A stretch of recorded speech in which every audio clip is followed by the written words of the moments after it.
The last time I'd set foot in my parents' house, there was snow crusted along the sidewalk, an unopened Amazon package on the porch, and the ghost of a conversation we'd never finished still hanging in the air. That had been 4 Thanksgivings ago.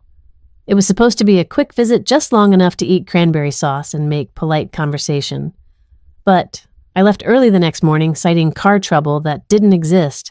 Now it was spring, and Meadowbrook Drive had exploded into soft green like the neighborhood had pressed reset while I wasn't watching. Tulips lined the curb. Someone had hung a banner between 2 birch trees that said, "Welcome Spring," in hand-cut felt. Everything looked familiar, and yet wrong. Too neat. Too staged. Or maybe it was just me that didn't fit anymore. The reason for my return was straightforward enough. My grandmother, Dr. Clara Vaughn, was being honored with a Lifetime Contribution to Public Health Award by the city. She'd spent over 40 years running mobile clinics lobbying for health equity, mentoring young professionals, and vaccinating half the state during flu season. It wasn't just a ceremony, it was a legacy being acknowledged. She hadn't asked me to come. Clara never asked. She'd called me the week before with her usual efficiency. "Emery," she said, "I'm accepting an award. You'll be seated beside me, not over Zoom. I want you in the chair, not a rectangle on my screen." That was all. No guilt, no fluff.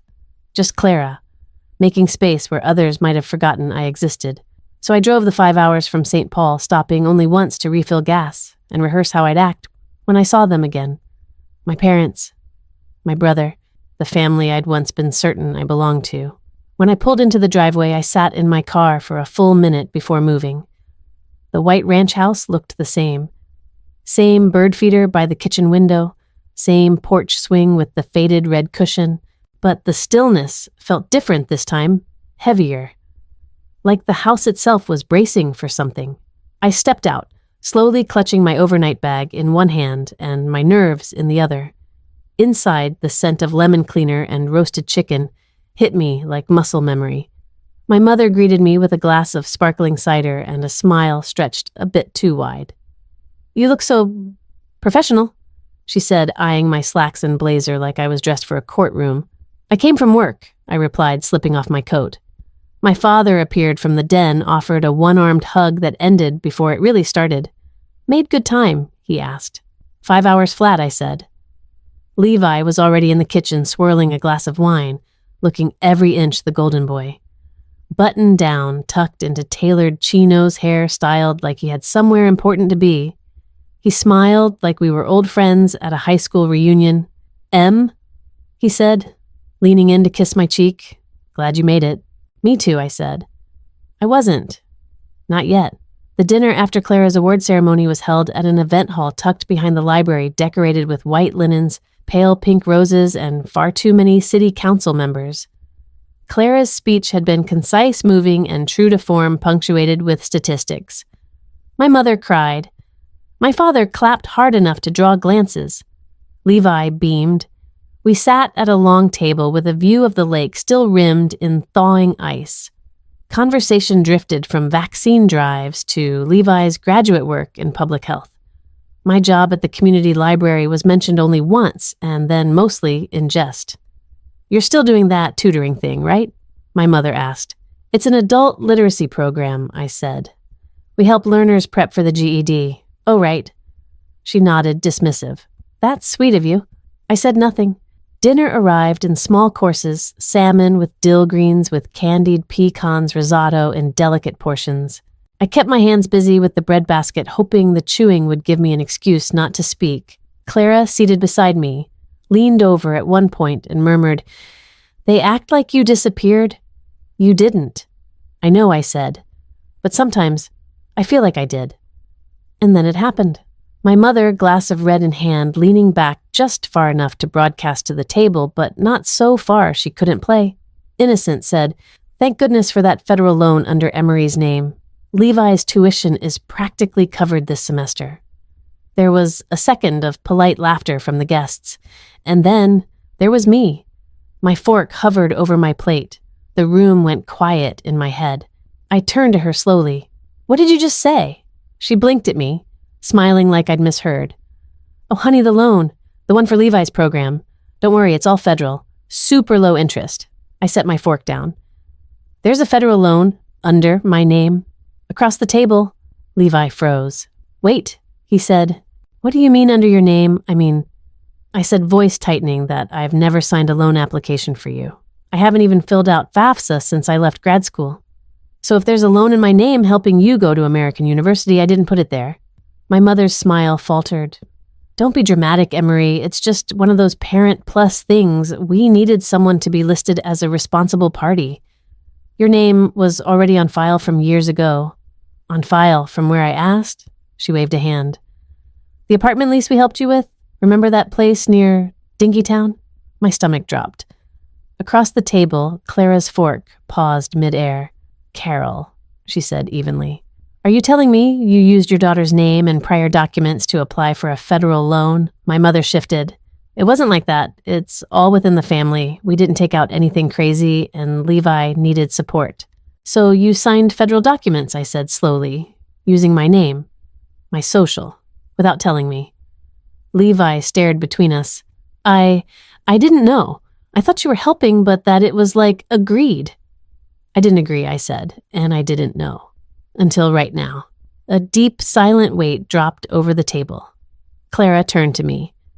When you get back to your apartment, she said, check your credit, go through your loan history, and check your tax filings. My mother sputtered. You're blowing this out of proportion. We're your family, Emery. This isn't some fraud scheme, isn't it? I asked. No one answered, and in that silence, I realized something I hadn't let myself admit for years. They hadn't just asked me to defer law school. They hadn't just leaned on me to help out. They'd rewritten the narrative of my life quietly, carefully, and entirely for Levi's benefit. And worse, they thought I wouldn't notice. Or worse still, they thought I wouldn't fight back. But they were wrong.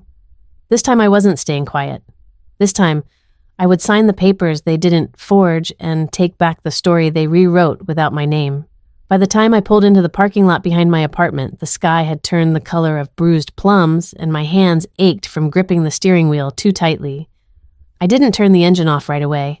I just sat there staring straight ahead, my mother's voice echoing in my head on loop. Thank goodness for the federal loan under Emery's name. It sounded so casual in hindsight, like I'd offered up my identity like a casserole for the family table. Inside, my apartment was dark and quiet. I didn't bother turning on the lights. I kicked off my shoes, shrugged off my coat, and went straight to my desk. My laptop was already half charged. I flipped it open and launched the browser. I didn't know exactly what I was looking for, but I knew where to start. Annualcreditreport.com. A free, federally authorized portal. I'd used it once before, years ago when I was applying for a library tech job and wanted to make sure my credit was clean. Back then, it had been pristine. No balances, no collections, just the ghost of an old phone bill I'd paid off in college. This time, it was different. My hand hovered over the mouse pad as the report loaded.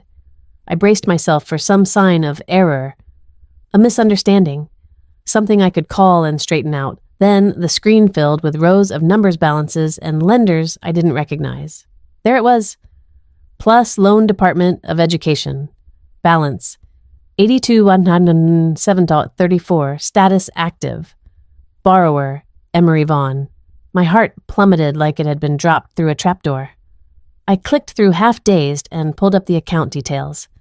The loan had been initiated almost 3 years ago, just after Levi announced he'd been accepted to American University in D.C. for graduate school. The disbursements were broken down by semester, each line item cataloged in neat government rows. Spring, summer, fall. $16,000 here, $14,000 there. Payments. None. But there were collections, penalties, interest. There was a red flag. At the top of the screen, delinquency alert, 120 plus days past due. And then I saw something else. A note buried in the footnotes of the statement federal tax refund offset. Applied March 17th. $1,243.09 recovered toward principal. I blinked. My stomach twisted. That refund, I'd been counting on that refund last spring.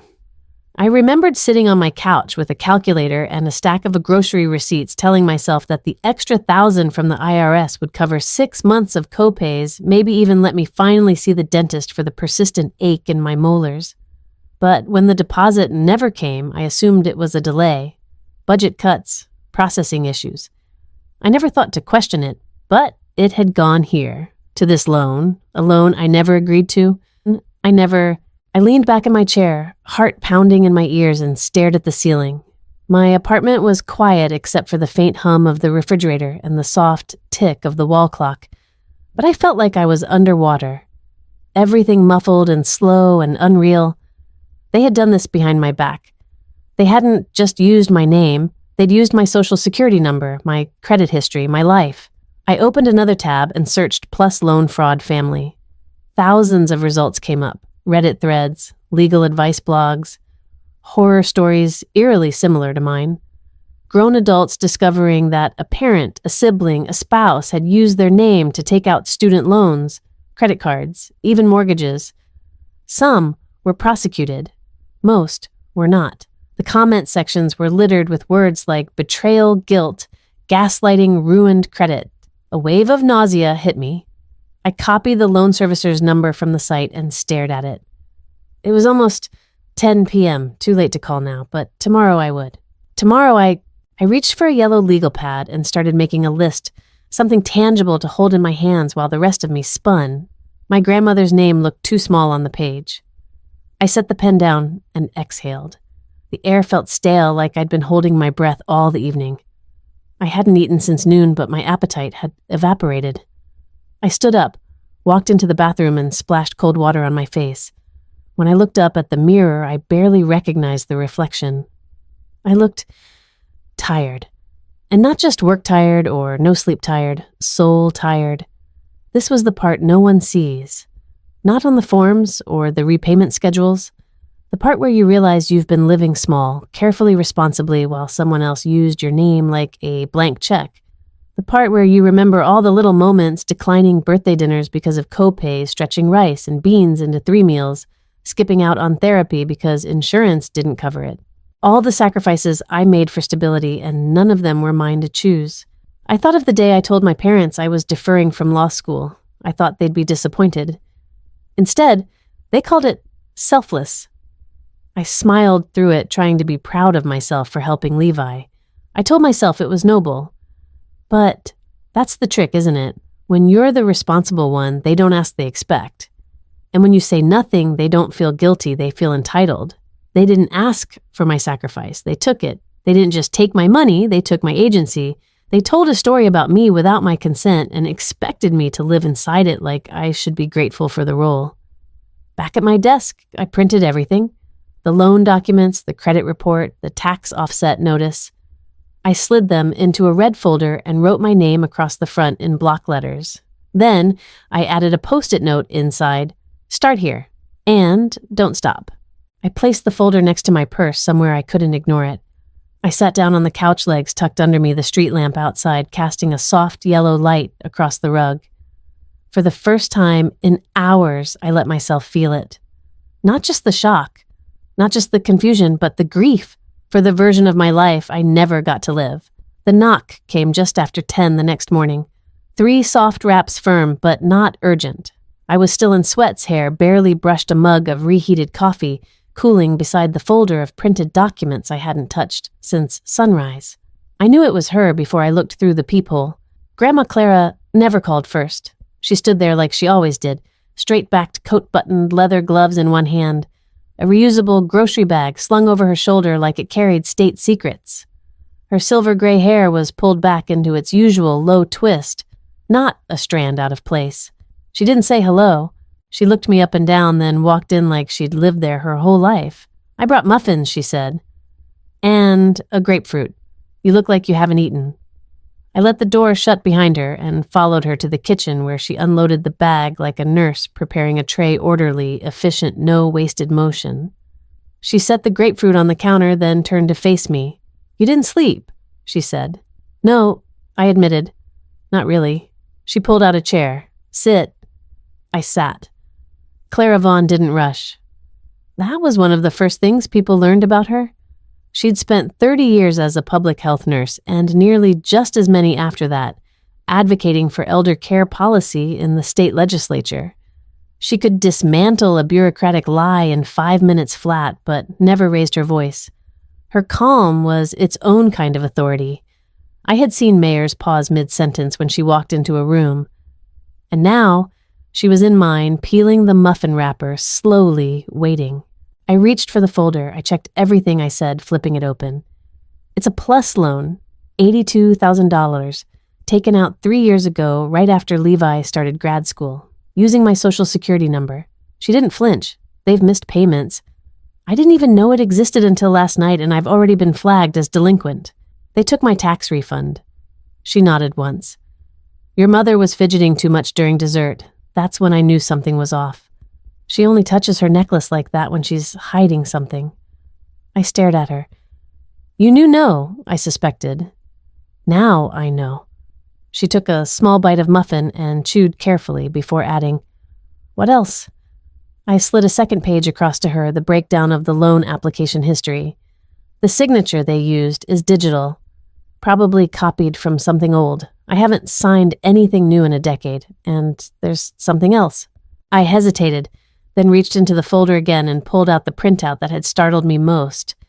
They listed my name as the legal guardian on Levi's initial loan paperwork. The system tagged it automatically because the guarantor had to be either a parent or a qualifying adult, which means they submitted that form pretending I was more than just a cosigner. They framed it like I was responsible for him. That's how they qualified. Clara's expression didn't change, but her jaw tightened. She placed the paper down carefully and folded her hands on the table.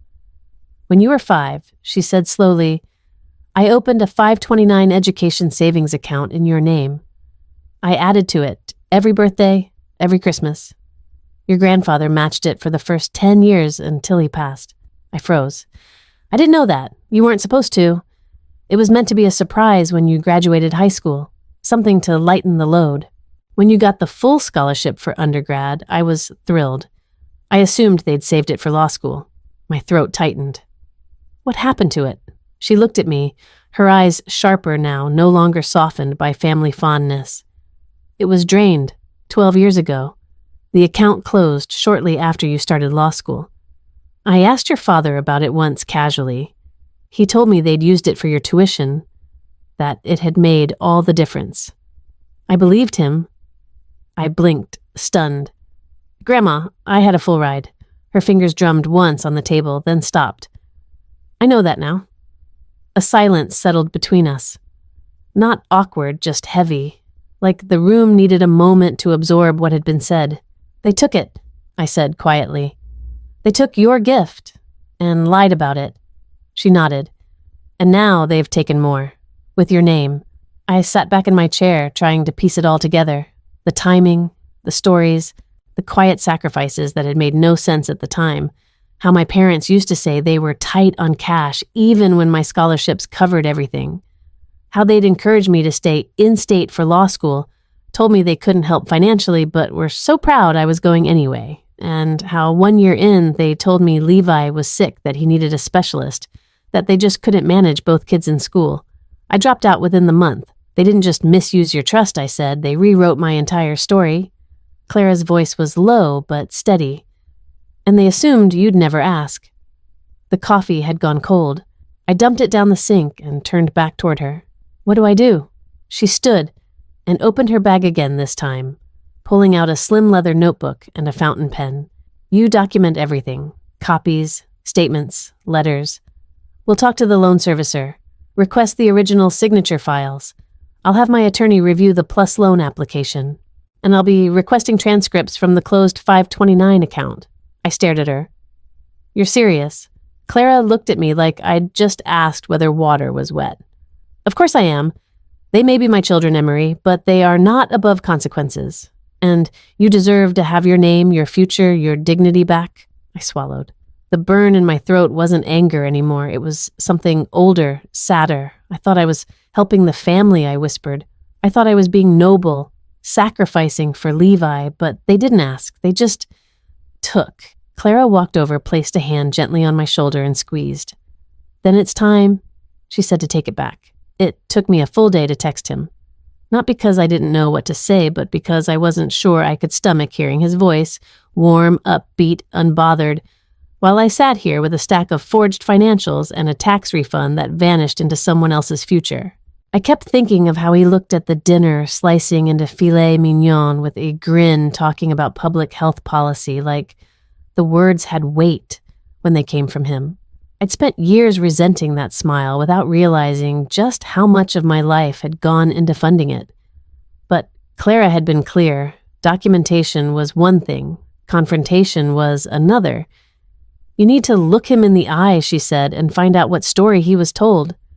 People cling to fiction when it benefits them, but sometimes they genuinely don't know. So I asked him to meet me, not at our parents' house or at the campus cafe he liked to use for Zoom calls, but at a neutral place, neutral in the way a quiet booth at a chain diner halfway between our cities could be. It smelled like syrup and old vinyl and cheap coffee, and I figured that was as honest a setting as we were going to get.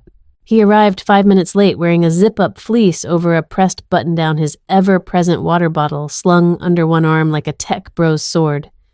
When he spotted me, he smiled. I didn't. "Hey, Em," he said, sliding into the booth across from me. "Weird week, huh?" I didn't answer. I just opened the folder I'd brought and turned it toward him. His smile faltered. His eyes dropped to the first page, the Department of Education summary, and he read in silence for longer than I expected.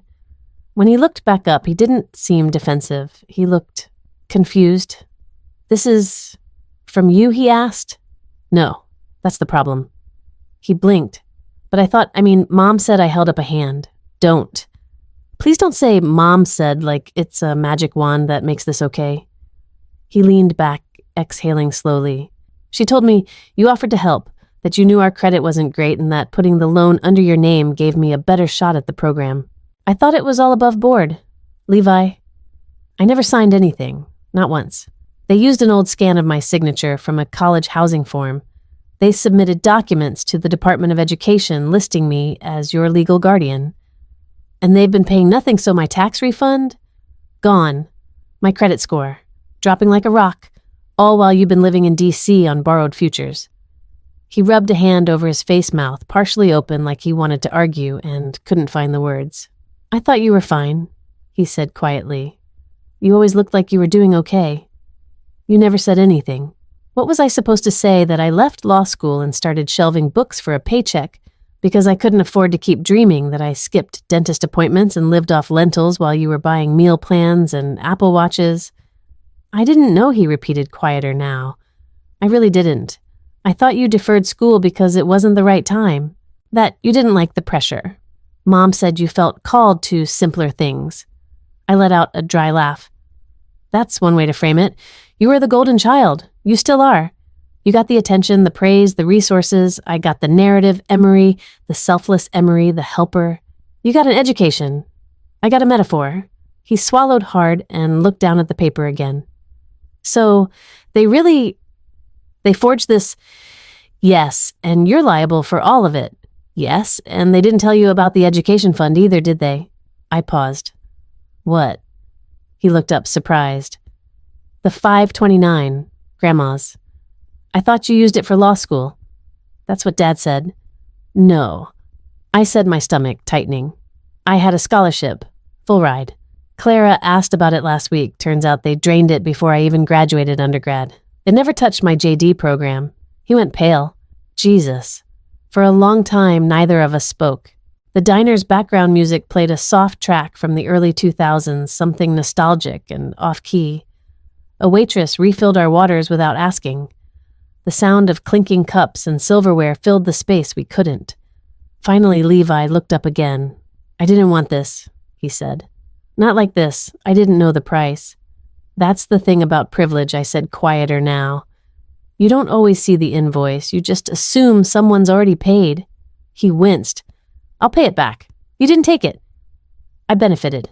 I didn't respond. I didn't know how. Part of me wanted to scream, to throw the papers across the table and demand he feel what I felt. But another part, smaller, more exhausted, recognized that he looked nothing like the confident version of himself from 3 nights ago. He looked gutted. Still, I couldn't let him off the hook. "You have a chance," I said, "to do something with what you were given. Just make sure you do it right, because I'm not cleaning up after this." He nodded. "I'll talk to the school. I'll ask about changing the funding path. There's probably nothing I can do about what's been taken, but maybe I can stop more from going." I closed the folder and pulled it back toward me. My hands were shaking just slightly. "I'm talking to a lawyer next week. Clara's helping. We're going to start the process of getting it documented. Fraud, forgery, misuse of federal funds." Levi's eyes widened. "You're going legal, I have to. My name is on the debt. If I don't fight it, I'll carry it for the rest of my life." He nodded again. "If they need me to sign something, a statement, I'll do it." I stood up and grabbed my coat. "We'll see." As I walked toward the door, he called after me. "Emery." I turned. "I'm sorry," he said. "I really didn't know. I believe you," I said. "But that doesn't make it hurt any less." Clara didn't like to waste time. Less than 48 hours after I'd met Levi at the diner, she texted me a location, a time, and 2 words. "Bring folder." I knew better than to ask questions. She lived in the same house she and my grandfather had moved into in the late 70s. A 2-story brick colonial with creaky stairs, a sunroom that smelled like lemon oil and old books, and a file cabinet in the study that contained more organized truth than most courthouses. When I arrived, her car was already parked in the driveway, its bumper sticker still faded but readable. Truth matters, even when it hurts. The front door was unlocked, as always. I stepped inside to the scent of brewed Earl Grey and the subtle background hum of the grandfather clock ticking off the seconds. Clara was at the dining table setting out 3 mugs and a stack of folders so thick they looked like they belonged in evidence bags. And across from her sat a man I'd never seen before, mid-60s, lean with silver wire-framed glasses and a tailored navy blazer that somehow didn't look out of place in Clara's floral upholstered living room. He stood when I entered. Emery, Clara said, gesturing toward the empty chair beside her. "This is Walter Brinley. He's a retired attorney, former state ethics investigator. He and I served on the same oversight board back in the day. He owes me 3 favors. This is one." I shook his hand, which was dry and firm. He nodded once, then motioned to the seat across the table. "I've reviewed everything your grandmother sent me." He began, his voice calm, but clipped. "Your credit report, the loan ledger, the Department of Education files, and the 529 account closure documents. I also pulled the loan origination forms submitted by your parents 3 years ago. There's quite a bit to discuss." I opened my own folder and laid it next to the one he was already sorting through. My pulse was steady, but only because it had been racing nonstop for 3 days straight and had now collapsed into a kind of numb rhythm. "The forms," I said. "What's the signature situation?" Walter tapped the top page with a thin silver pen. "This is what they submitted. It's an e-signature file listed as an upload from your mother's email address. The signature itself is a digital image. And that's where it gets interesting." He slid a photocopy across the table toward me. "You see that?" he said, pointing to a faint horizontal line near the signature. I squinted. "Looks like a shadow." "Not a shadow. A scan artifact. That comes from a low-resolution copy?" "Specifically, it looks like a scan from an older paper document that's been reused digitally. My guess is they scanned a form you'd signed years ago and lifted the signature from it." I stared at the line.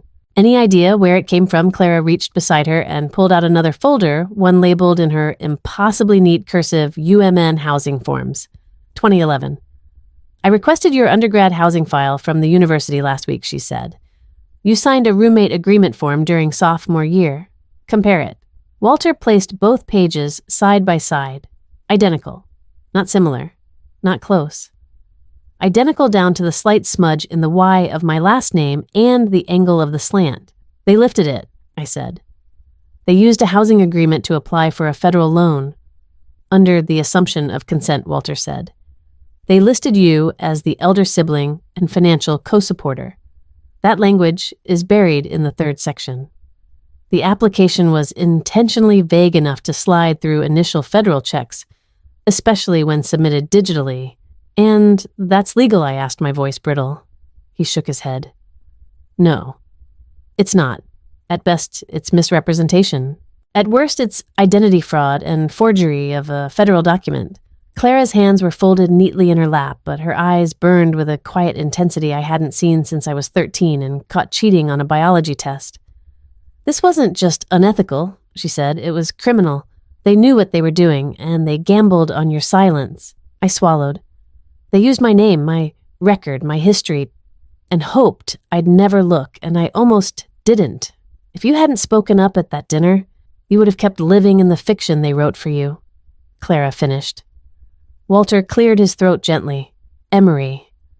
I can file a fraud affidavit with the Department of Education. We can begin the process of disputing the debt. It's long and technical, but it's possible, especially with proof of the signature origin and the 529 documentation showing a prior pattern of financial misappropriation. Will they be prosecuted? I asked. He paused. Unlikely unless you press charges. And even then, with family, the courts tend to recommend restitution and counseling over jail time. But the record would stand. The evidence would be public. I looked down at the papers. $82,107.34, that was the number tied to my name. Not degrees earned, not years worked, just debt. Invisible until it wasn't. What happens if I don't contest it? I asked quietly. You pay it, he said. Or it follows you. Damaged credit, garnished wages, federal offsets. You'll never qualify for a government-backed loan or housing support. And it'll haunt your tax returns for the next decade or more. Clara leaned toward me, voice low. This is your choice, Emery. But if you decide to fight, I will stand beside you. You do not owe them your future. Especially not after they tried to rewrite your past. I didn't respond right away. I picked up the 2 pages the housing form from 10 years ago and the loan application from 3 years back and held them next to each other. My name, my signature, my life. Except only one of them had been mine to give. I want a file, I said. And I want a copy of every document they ever touched with my name on it. If I'm going to clean this up, I want to know just how deep they buried me. Walter nodded. I'll get started. Clara finally took a sip of her now lukewarm tea. We're just getting started too. Outside, the afternoon light was fading, casting long shadows through the dining room window. For the first time in days, I felt something settle inside me. Not peace, not relief, but resolve. They told a story about me without asking. Now I'd write the rest myself. The air in Clara's living room was unusually still, like even the walls were holding their breath.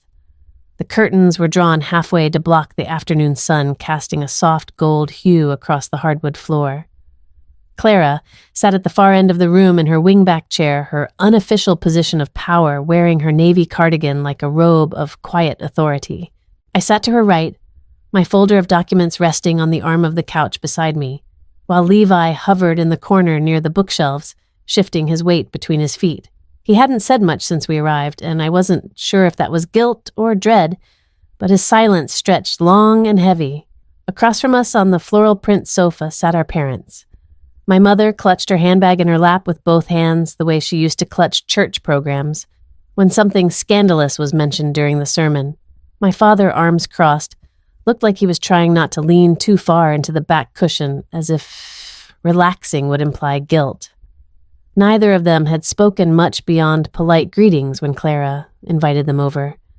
But they'd come, and that was something, I suppose. Clara started it. I asked you both here, she said, her voice calm but edged with steel, because there are things that need to be spoken plainly, and because silence is no longer an option. She turned to me. Emery. I nodded and opened the folder. I'd rehearsed this moment a dozen times since the meeting with Walter, but somehow my voice still caught it first. I know about the loan, I said, the federal Plius loan taken out in my name. I know about the forged e-signature, the use of my social security number, the guardian box, checked without my consent. My mother looked away. My father's mouth tightened, jaw clenching as if physically holding in his defense. I know it's been in default. I know my tax refund was withheld last year to pay it down. I know I was flagged on a federal delinquency list, and I know I took a breath, steadying myself. I know that the 529 college fund Grandma opened for me was drained more than a decade ago. The silence that followed was total. You could have heard the kitchen clock tick 3 full times before anyone moved. My father cleared his throat. Emery, he said, slowly, carefully, like choosing from a fragile menu. We were trying to protect your brother's future. We knew you'd be upset if we asked, but you'd always been more stable, more resourceful. We assumed you'd recover. Recover from what I asked, stunned. From being legally indebted for $82,000 I didn't borrow. From having my identity hijacked by the people who were supposed to protect it. He didn't answer. He didn't even flinch. My mother spoke instead, her voice trembling. It was never supposed to get this far. We only borrowed against your name temporarily. We were in a tough place financially, and Levi's program was expensive. We thought you were strong enough to handle it if something went wrong. You thought I was strong enough to carry someone else's debt, I asked.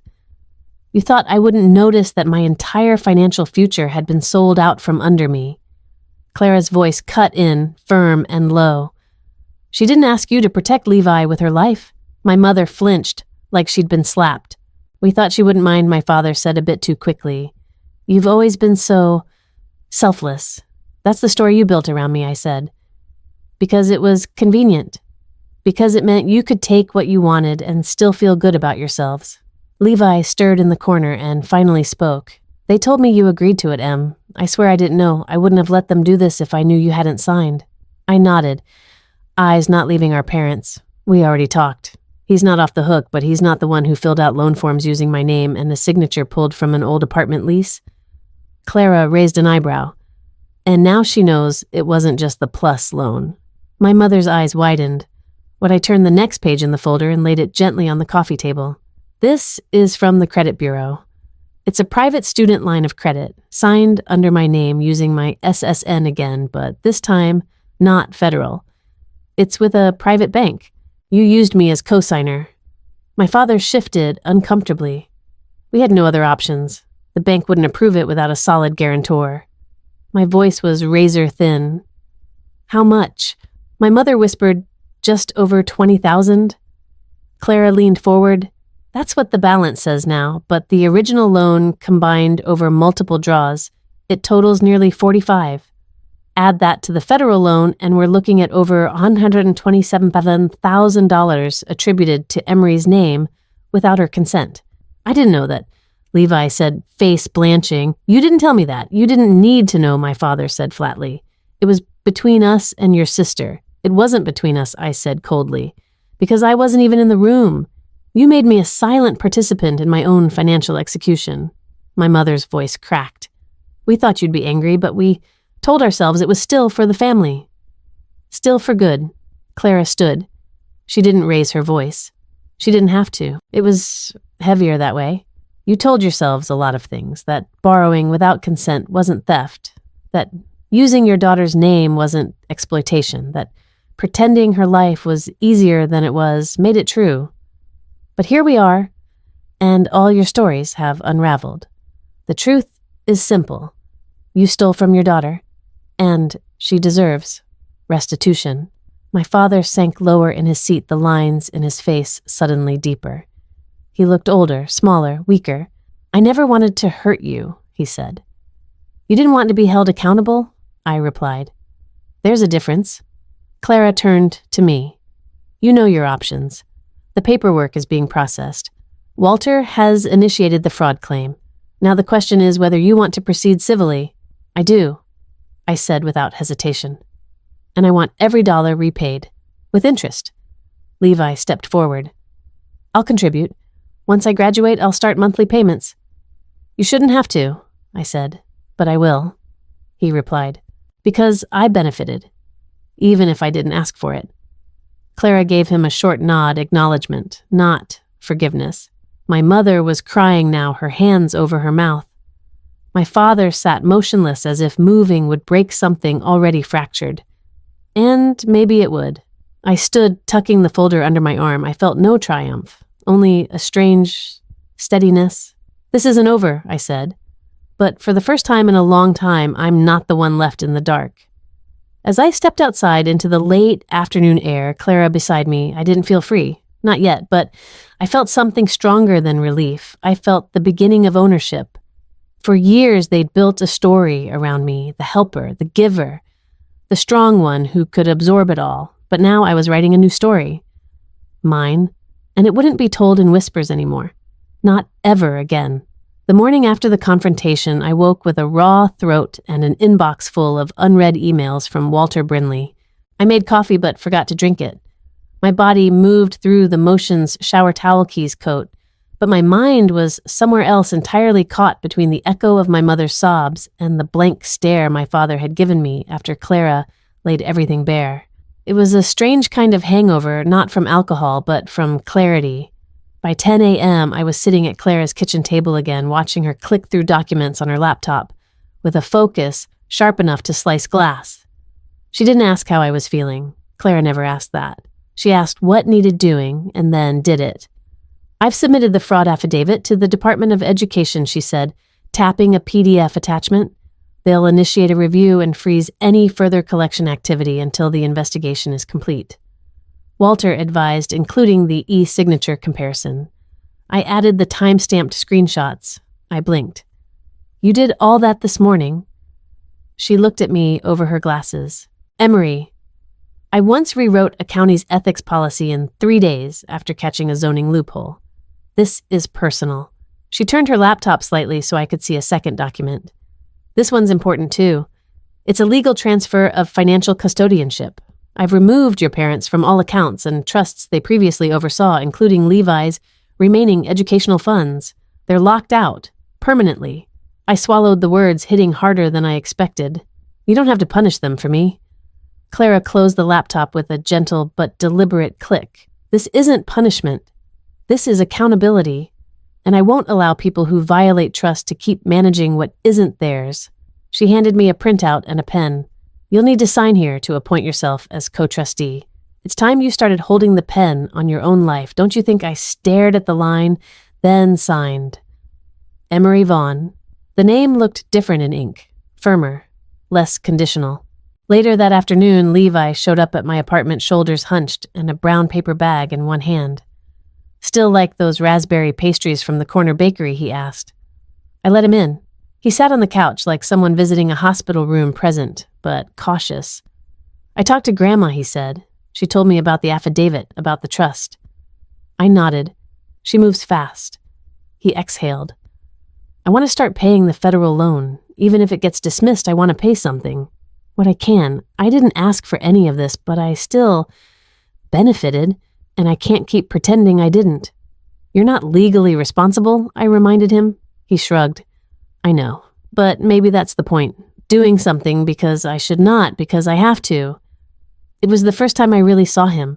Not the golden boy, not the favored son, not the oblivious benefactor of my erasure. Just Levi. Trying, fumbling, trying again. I placed the pastries on a plate more for the gesture than the taste. Grandma set up a repayment account, I said. You can send money there. She'll track it. He nodded. Thanks, Em. We ate in silence, save for the quiet crunch of flaky dough. It was the first time in years we'd been in a room without anyone else mediating the air between us. And for once, it didn't feel like we were on opposite sides of something. I'm sorry, he said after a while. I know it doesn't fix anything. It doesn't, I replied. But it's not nothing. That night, I sat by my window with a mug of reheated tea and looked out over the city lights. I thought about everything Clara had done in the past 48 hours. The filings, the legal shifts, the bold clarity of her actions. And I thought about my parents, not the versions I grew up idealizing, but the people they had quietly become cautious, entitled, afraid of hard conversations, willing to compromise one child to save another. I didn't know if I could ever forgive them. Maybe forgiveness was a process, not a single event. Maybe it started not with, I'm sorry, but with, I see what I did, and they weren't there yet. Maybe they'd never get there.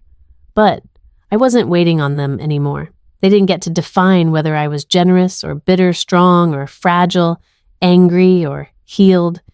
They didn't get to rewrite my life behind my back and then call it love. That wasn't love. That was control dressed up as concern. I stood and went to my desk, pulled out the yellow legal pad I used to plan lesson modules for the GED program I ran. I flipped past syllabi and workshop dates and to-do lists until I found a blank page. At the top, I wrote, what they took. I paused. Then I flipped the page and wrote, What I'm taking back, and beneath that I wrote the line that had been echoing in my head since Clara handed me the trustee form. You rewrote my story behind my back, but I'm taking the pen back now. The next day, the sky cracked open with spring rain drenching the city in a way that felt oddly appropriate, like the weather was finally catching up to everything I had been holding inside. I sat in the corner of my local coffee shop with a notebook in front of me, watching water smear down the windows while my tea cooled untouched. I wasn't sure if I was there to process or to hide, but either way I couldn't go home yet. Not just yet. I wrote words, crossed them out, and wrote them again. Restoration, betrayal, consent, silence.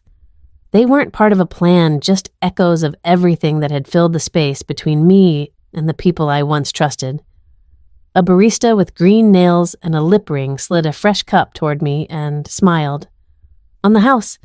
You look like someone taking their life back. I thanked her with a tired nod, and for the first time in days, I smiled back. Later that evening, after dinner with Clara Chili with cornbread, always her way of grounding emotion with routine, I found myself helping her sort paperwork in the den. She pulled out a battered folder from a drawer I'd never noticed before. These, she said, are the notes I kept when I set up that 529 plan.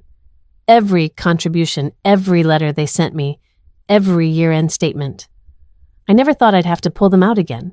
We flipped through it together, decades of careful stewardship laid bare in a manila folder. I saw my name again and again until the entries abruptly stopped 12 years ago. I used to think a paper trail was for accountants, Clara said. Now I know it's for justice. I hugged her before I left that night. Not a polite hug, a full real one. She didn't say anything, but she held on longer than usual, and I let her. 6 months later, I stood at the front of a sunlit community center classroom. A whiteboard behind me, 20 folding chairs in front, 19 of them filled. Most of the attendees were in their 20s or early 30s.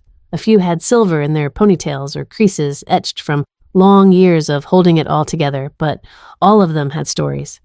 Some were theirs, like armor, some hadn't said a word yet, and some were just beginning to realize they even had a story.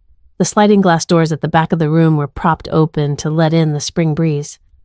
Someone had brought lemon bars store-bought but appreciated and left them on the table with the handouts.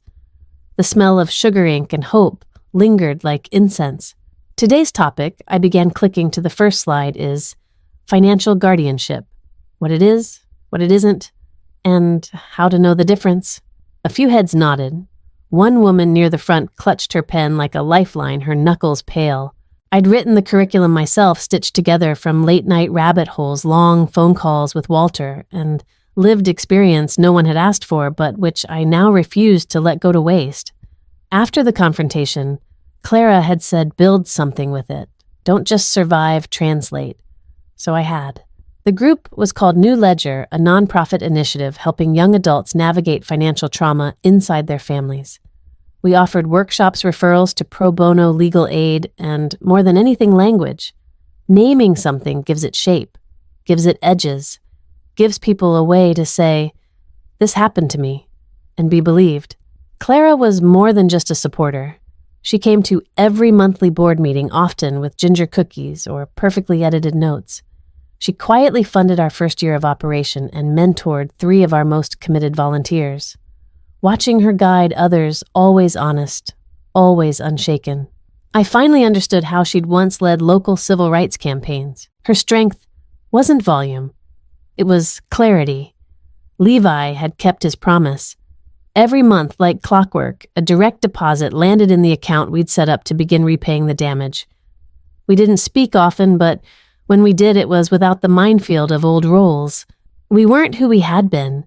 Maybe we weren't close yet, but we were real. My credit was slowly recovering. The fraud case had finally cleared the federal loan off my record. The private line of credit was still entangled in negotiations, but Walter was cautiously optimistic. And Clara, always 10 steps ahead, had quietly paid the tuition for a legal education certificate program. It's not law school, she'd said, sipping tea in her sunroom, but it's the piece you were owed, and you'll use it to help others, not just yourself. She was right. I started 2 months ago. My favorite module was power of attorney and consent law. I highlighted every page like it was scripture.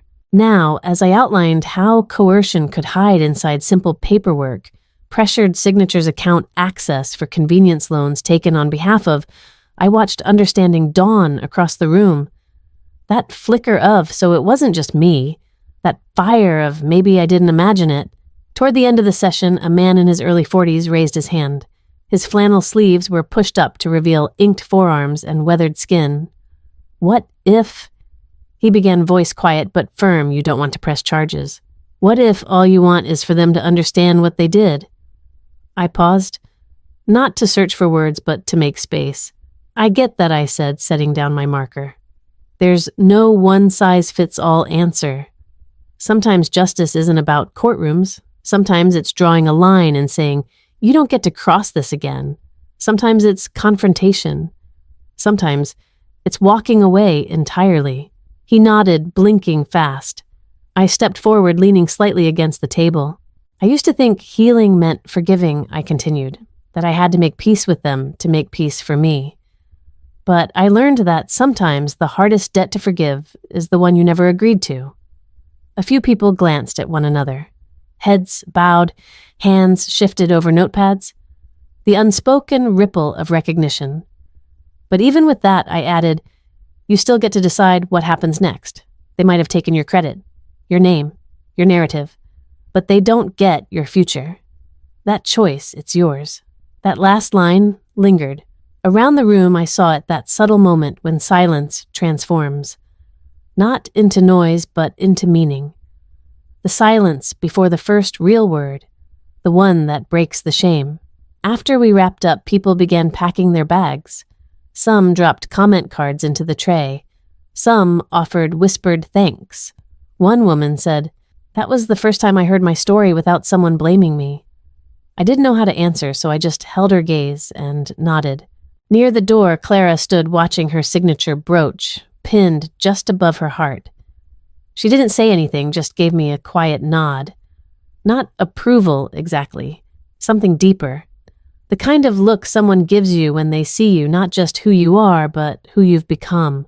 I stayed to clean up, stacked chairs, wiped tables, refilled the handout tray. On my way home, I passed the mural we'd commissioned on the community center's outer wall. It was finished now, vibrant greens and ocean blues painted by youth artists from the local school. The image was two hands, one belonging to a young girl, the other to an older woman. Between them, a golden pen passed from one to the other. Behind them, a crowd watching, supporting, witnessing. I stopped in front of it and looked at the pen. They rewrote my story behind my back, I thought again. But I took the pen back. And I'm not done writing. The table was longer than I remembered. Or maybe it just felt longer, like time had stretched it out, adding inches between us that no woodworker could measure. It was the same antique oak table that had hosted 100 family meals. Same lace runner Clara, crocheted in her 50s, still pristine. Same mismatched porcelain plates Clara insisted gave character. But this dinner wasn't like the others. Clara was turning 79. She didn't want a gala, no town hall celebration like the one from the award night. Just dinner, she told us. No speeches, no surprises, just all of you together. And yet, that alone felt monumental. Levi arrived first, as always. He carried a cake box and looked like he'd ironed his shirt twice just to be sure. His girlfriend Erin followed close behind, clutching a bouquet of spring tulips and a bottle of non-alcoholic cider. "Hi, Miss Clara," she chirped.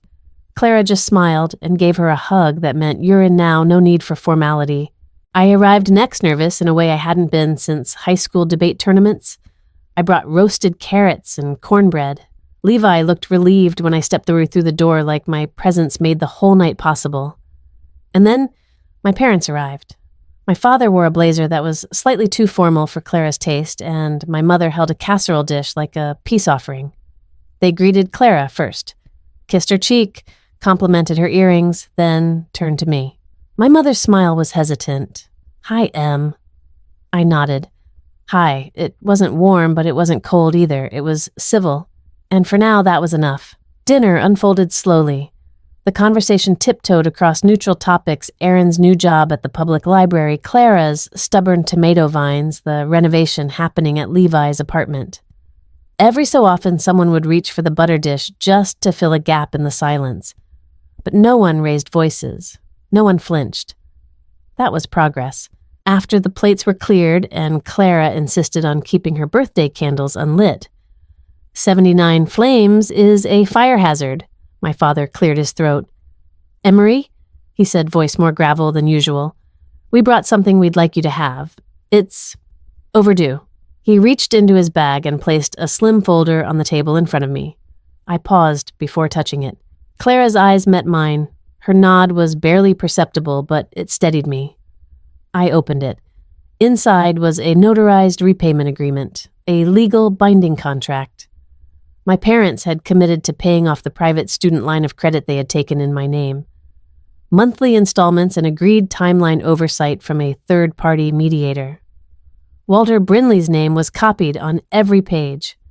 It's not to earn forgiveness, my father said. It's because we owed you. Plain and simple. Before I could speak, my mother slid a second envelope forward. This one's personal, she said. Not legal. Inside was a handwritten letter. No fancy stationery, just lined paper and her neat slanted script. It began, "We were wrong. We thought we were protecting one child without realizing we were sacrificing another. That was never love. That was fear." I didn't read it aloud. I folded it gently and placed it back in the envelope. "Thank you," I said, "for putting it in writing." My mother blinked, and for the first time I saw the weight behind her mascara, something fragile. Regretful, but also relieved. Clara rose from her seat, holding up her water glass. The room fell into an instinctive hush. When Clara spoke, everyone listened. I've lived long enough to know she began that family isn't something you're given. It's something you build. And sometimes rebuild, with scraped knuckles and sore hearts. She glanced at Levi, then me, then finally at my parents. I'm proud of many things in my life, my career, my garden, this house. But nothing has made me prouder than watching people I love choose truth, especially when the truth is hard. She lifted her glass a little higher. The truth is painful, but it's the only thing strong enough to build a family on. We raised our glasses, no clinking, just a silent ripple of understanding passing between us like a current. After dinner, as people lingered with half-full mugs of tea and slices of cake, I stepped out onto the porch. The air was cool and smelled faintly of jasmine. The same wind chimes that used to wake me up during summers as a teenager clinked gently in the corner. Levi joined me a moment later, leaning against the rail. "She framed that photo of us from Grandma's award night," he said, nodding back toward the hallway. "The one where you're holding the program like a shield." I laughed. "I remember that. I was sweating through my dress." He chuckled. "You still looked like you were the one being honored." We stood there in comfortable silence. "You think it'll last?" he asked. "The change, I mean?" "I don't know," I said. But for the first time, I'm not shaping my life around the answer. I'm just living it. Back inside, Clara was packing leftovers into mismatched containers because no one leaves my house without something to eat tomorrow. My parents helped, asking where the foil was, how many carrots to keep. Before I left, my mother placed a hand lightly on my arm. "We've started therapy," she said, "both of us." I looked at her. Tired, hopeful, unfinished. "I hope you keep going," I replied. "Not for me." "For you." She nodded. It was small, but it was honest. As I walked out to my car, I glanced back at the house glowing softly behind me. The kitchen light was still on. Clara's silhouette moved in front of the window, folding a dish towel, humming to herself. It hit me then, not like a wave, but like the slow rising of dawn. They'd rewritten my story behind my back. But I took the pen back. And this time, when they gathered again, I wasn't silent. I wasn't erased. I wasn't convenient. I was seen. The second dinner didn't fix everything, but it proved one thing. You can't undo the past. But you can decide who gets a seat at your table moving forward.